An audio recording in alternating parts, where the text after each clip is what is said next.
Furtwängler, c'est le chef d'orchestre emblématique de la tradition romantique allemande. Cette lignée, finalement, qu'on fait généralement remonter à Wagner lui-même, et les différents chefs qui ont travaillé avec lui, qui ont parfois joué sous la direction de Wagner, puisque c'était le cas d'Arthur Nikisch, qui a joué la 9e de Beethoven sous la direction de Wagner à l'ouverture du festival de Bayreuth. Et en tout cas, il est le grand représentant de ce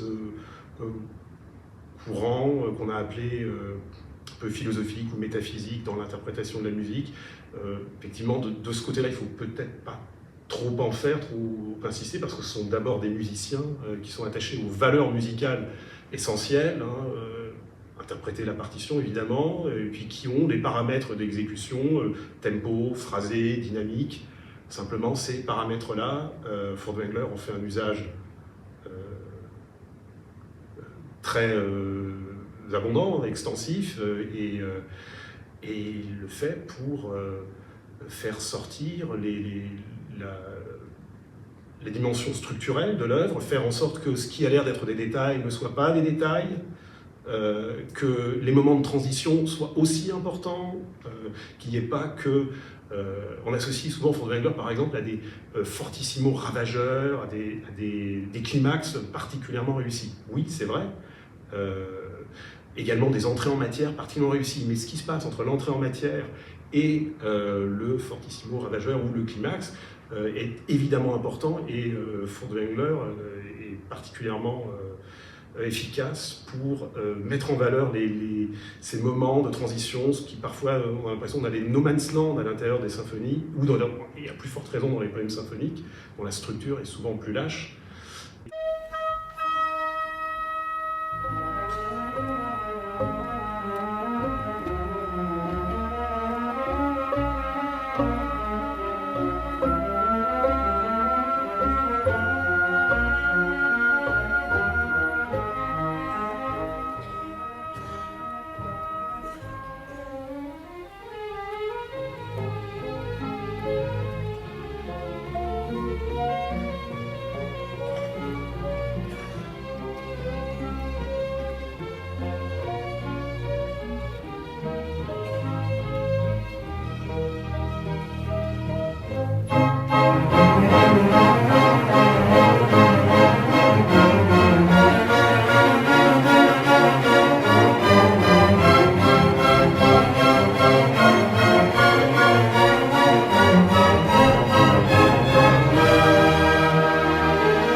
En fait, c'est un petit peu ce que on disait tout à l'heure, c'est-à-dire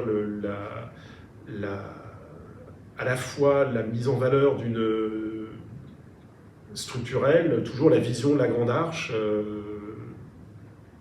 la trajectoire d'une œuvre, qui est constamment présente à chaque moment, et qui fait que justement chaque moment n'est pas qu'un moment isolé. Il me semble que ça c'est très très important, c'est fondamental, et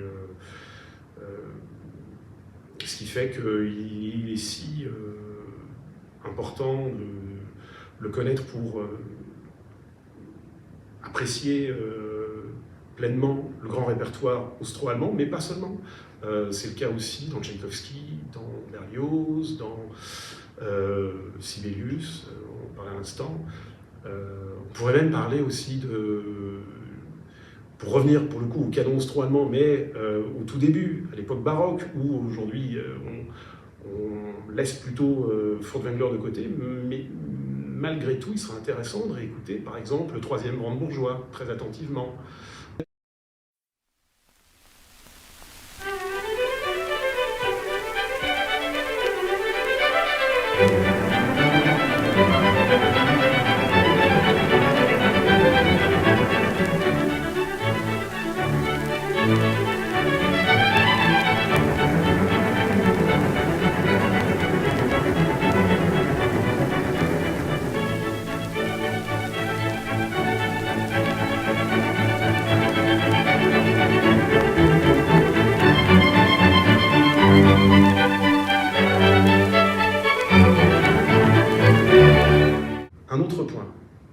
qui me vient à l'esprit.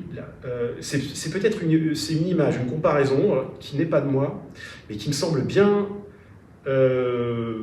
synthétiser l'approche fondamentaliste, on va dire, par rapport aux autres chefs. Je crois que ça vient de Karl Schumann, qui est un musicographe et musicologue allemand, et il comparait l'art de l'interprétation par Furtwängler à la façon dont Siegfried forge l'épée qui lui est léguée par son père et qui est en morceaux, par opposition à la façon dont Mime essaie de ressouder les bouts. Donc l'épée, évidemment, c'est la partition.